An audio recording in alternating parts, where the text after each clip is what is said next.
Harold Bennett didn't go home after leaving the diner. He sat in his car across the street, watching the front windows through the windshield. Not to spy, to think. The confrontation had gone the way he expected.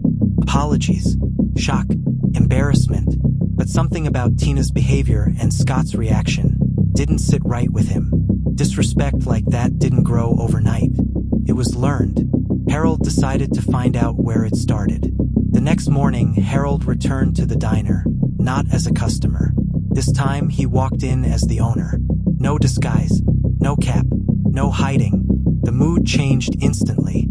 Scott nearly dropped his clipboard when he saw him. "Mr. Bennett," Scott said quickly. "I wasn't expecting." "That's okay," Harold said calmly. "Neither was I until yesterday," staff whispered. Tina stood near the back, clearly nervous. Harold called a short staff meeting before opening hours. Everyone gathered near the counter. "I didn't come here to embarrass anyone," Harold said. "I came to understand something." He looked around the room. "Tell me honestly," he said. "Is this how customers are usually treated?" No one spoke at first. Then a young cook raised his hand slightly. "Not all customers," he said carefully. "What do you mean?" Harold asked. The cook hesitated. "Some people get better service than others," he said. "Depends on how they look, how they tip, if they're regulars." Harold felt his stomach tighten. "That's not our policy," he said. Scott shifted uncomfortably. Harold turned to him. "Is it your practice?" Harold asked. Scott opened his mouth, closed it, then sighed. "Sometimes," Scott admitted.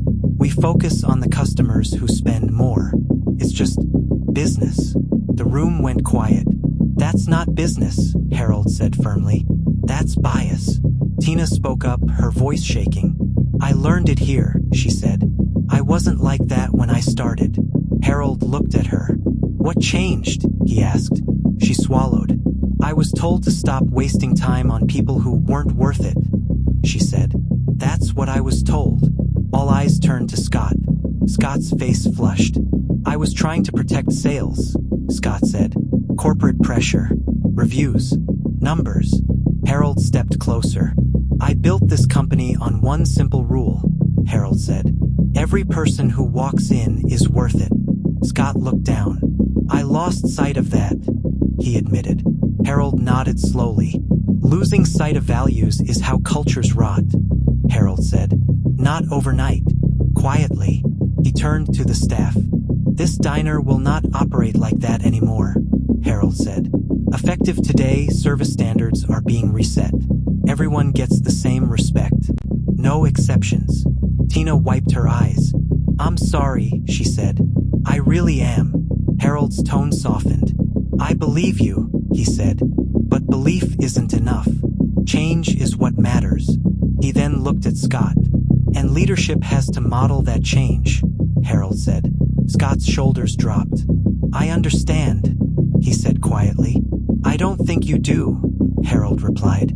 "Not yet." Harold took a breath. "Scott, you're being reassigned," Harold said. "Not fired, but you will no longer manage this location." Scott looked stunned. "I gave years to this place," he said. "And you still will," Harold said. "But not in a role where your mindset shapes others." Scott nodded slowly. "I accept that," he said. Harold turned back to Tina. "You're staying," Harold said. "But you'll be retrained. And I expect you to lead by example." Tina nodded. "Yes, sir," she said. "I won't let you down." Later that day, Harold stayed for lunch, not to test. To watch. Something was different. Tina smiled. She checked on every table. Not just the ones she thought mattered. An older man dropped his fork. Tina rushed to help. A tired-looking woman asked for extra napkins. Tina brought them without a sigh. Harold sat quietly in a booth, unnoticed this time. Not because he was disguised, but because he chose not to announce himself. He watched respect return. Slowly, one interaction at a time. As Harold stood to leave, Tina approached him. "Thank you," she said softly, "for not giving up on me." Harold smiled gently. "Everyone deserves a chance to be better," everyone takes it. She nodded. I will, she said. Outside, Harold paused. The first visit revealed the problem. The second visit revealed the cause. But the third visit someday would reveal something even more important. Whether the change was real. Because in the end, the truth isn't revealed once. It's revealed every single day by how people choose to treat each other.